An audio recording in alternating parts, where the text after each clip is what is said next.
महत्वाची बातमी मुंबईतील परळ टीटी उड्डाणपूल वाहतुकीसाठी बंद करण्यात आला। एक लाईन बंद असल्याने वाहतूक कोंडी मोठ्या प्रमाणात होते। पुलाच्या कामानिमित्त वाहतूक बंद करण्यात आली। संध्याकाळच्या वेळेस मध्य मुंबईत वाहतूक कोंडीला नागरिकांना सामोरं जावं लागतंय। याचाच आढावा घेतला आमच्या प्रतिनिधी सीमा आढे यांनी। सायन पूल आणि एल्फिस्टन पूल बंद झालेला असताना आता सध्या परळची एक लेन जी आहे, परळ टीटी ब्रिजची एक लेन वाहतुकीसाठी बंद करण्यात आलेली आहे। सध्या दादरच्या दिशेने जी लेन जाते त्या लेनचं काम सुरू आहे आणि या कामासाठी कालच हा ब्रिज जो आहे तो वाहतुकीसाठी बंद करण्यात आलेला आहे। त्यामुळे या संपूर्ण भागामध्ये परळमध्ये प्रचंड वाहतूक कोंडीला नागरिकांना सामोरे जावं लागतंय।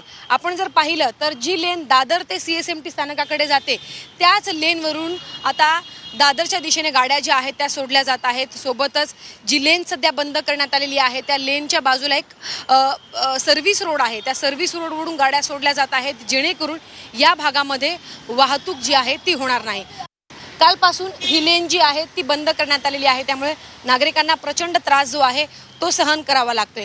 कधीपर्यंत या ब्रिजचं काम, या लेनचं काम पूर्ण होणार आणि ही लेन वाहतुकीसाठी सुरू करण्यात येणार हे पाहणं महत्त्वाचं असणार आहे। व्हिडिओ जर्नलिस्ट सुमेशसह सीमा आढे, झी 24 तास, मुंबई।